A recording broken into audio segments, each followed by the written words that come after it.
Andy, lovely to see you. How are you? Yeah, all good. Good, good. Chef. Huh? Do some more of that steak pie down.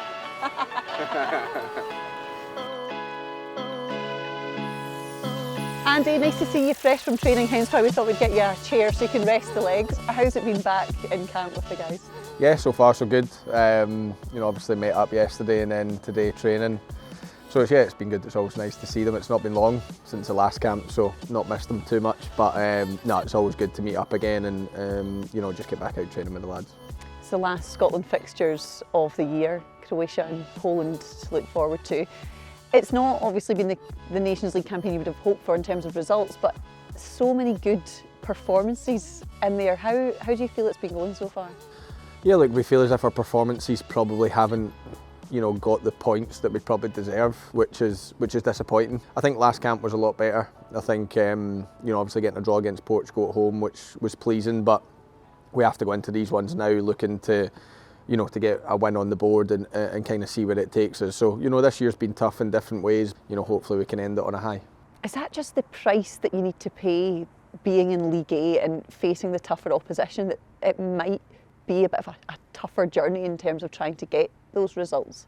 Yeah, of course, 100%. I think we've worked so hard to get to League A, like you says, and then you get a group where you're playing against some really good teams and really tough teams, and it will stand us in good stead for when the qualifying campaigns and that come up, because I think you've seen every game. I think we've been getting better and better at playing against them and causing them a bit more problems and things like that, and that's what we need to take into the World Cup campaign. Looking ahead to that, does that feel like the next thing that you want to tick off? You've managed to get to 2 European Championships, but the World Cup's still just that one thing that you've not been able to achieve yet. Yeah, look, of course you want to play on the biggest of stages, and I think we're all hungry to kind of tick that off. We're all hungry to get to the World Cup, but we also know how difficult it is to do that, and we know we'll see what our group's like and things like that. I believe the belief is still there. We've still got a lot of quality in the squad, and as long as everyone's fit and available, then we'll have a chance, and we can give anyone a game on our day. You're approaching that 80th cap. You're just a couple of games away. We could be saying this time next week you are joint third most Scotland cap player alongside Darren Fletcher in that position. You always talk about taking things game by game, but do you reflect back on just like reaching this milestone and how much that actually means? The honest answer is no. I'm not good at reflecting, and I probably should get better at it and take a moment. But sometimes I do have a little think of it'll be nice. Hopefully it happens on Monday, like you said, and I made my very first debut in Poland, and it'll be nice to go back there to then hit my 80th cap. And it's been a huge honour being able to represent Scotland, and I was very fortunate enough to play with Darren Fletcher. I know how good a player he was for Scotland, and to be able to equal him will be nice. Will be a nice milestone to tick off, and I've been kind of going through a nice part of the caps just now, where every game I kind of play, I take over somebody, which is nice. But obviously now Craigie being back in goals, he's now chasing me again, which isn't too nice. But no, look, it's a huge honour, and obviously I want to play for Scotland as long as I can, and I want to get as many caps as I can, and to be able to go in the top 3 is massive for me, and then hopefully I can chase after the other 2. Not just the caps though, but to be doing this as Scotland captain, a role that you've just really made your own over the last few years. How do you find that role? What is it like in terms of the dynamic in the dressing room? Do you enjoy that level of responsibility, I suppose, that comes with being the Scotland captain?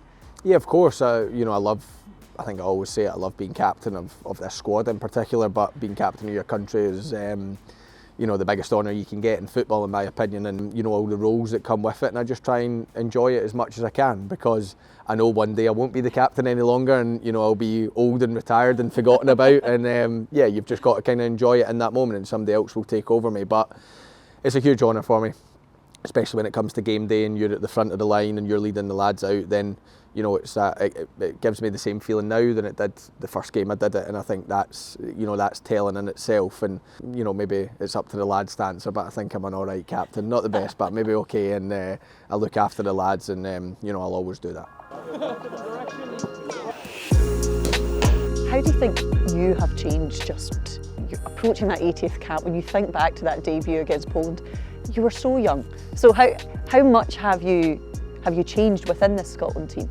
Yeah, a bit older, but maybe wiser. I'm not too sure, but no, like obviously I was only a baby back then. My journey was just kind of starting in football, and I was very inexperienced, and hadn't really achieved a lot. And but now, yeah, I believe I've achieved a lot in football. I've loved my journey.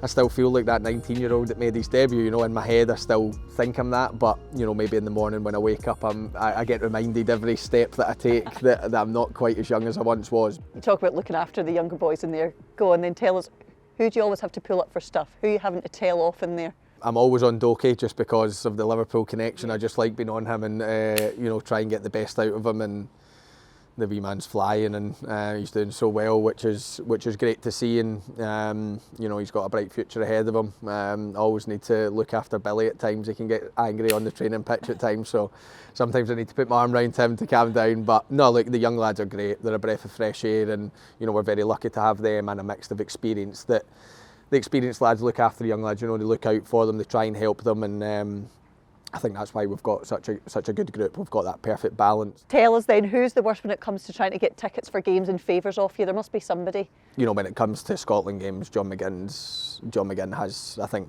the whole of Clydebank that come to the games. So he's always asking lads if they're using older tickets and things like that. But John's got a massive family. He's got a very, very well supported family, that's for sure. And he spends a fortune on tickets, to be fair to him. We do have, I hope you don't mind, just 5 of the most searched questions online about you. You look terrified, I promise. Oh Jesus, this could be anything. I promise anything. it's actually not that bad. Right, okay. What part of Scotland is Andy from? What do you want, like accurate, or do you want? You don't need to give me the address. I think that might right, be. Okay, I was brought up in Clarkston, in East Renfrewshire. What number do you wear for Scotland and why? Number 3. It was just a number that they gave me. It's quite international. It's quite old-fashioned. It was like when I first started, it was 1 to 11. I always remember it. The first Euros we qualified for, that was the first squad that was 26 man. So the manager pulled me and asked me, "Do you want to wear number 26?" And I was like, "No, like number 3 is my Scotland number." I managed to separate my Scotland number and my team number. What height is Andy? Oh, depends who's asking. I'm between 5'10.5" and 5'11". We'll go with 5'11". 6 foot for wearing the right shoes. Who is your favourite teammate?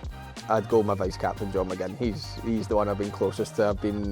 I've played against John since we were 9, 10-year-old, and I played with his brother at Queen's Park, and we've always known each other's families and things. And I'd say I'm the closest to John. And he would also give you the most jip if you didn't say Correct. him, probably. Correct. So yeah, good choice. Exactly. Safe answer. Yeah, and final one. Do you have any tattoos? No, none. No. I think people on Google think that you do. No, I don't have any tattoos. That's a rumour that's just started. Yeah, exactly. Yeah, Maybe if you qualify for the World Cup. No, because I'm not great. I'm not great with needles. I don't like needles. Oh gosh, right. So I don't like needles. So I don't like getting my bloods taken. Nobody does, but I'm not great with needles. I'm getting a lot better now. After my shoulder operation and things like that. That kind of made me have to. Oh, you didn't have a choice. Didn't have a choice. So no. So maybe in the future, but I doubt it.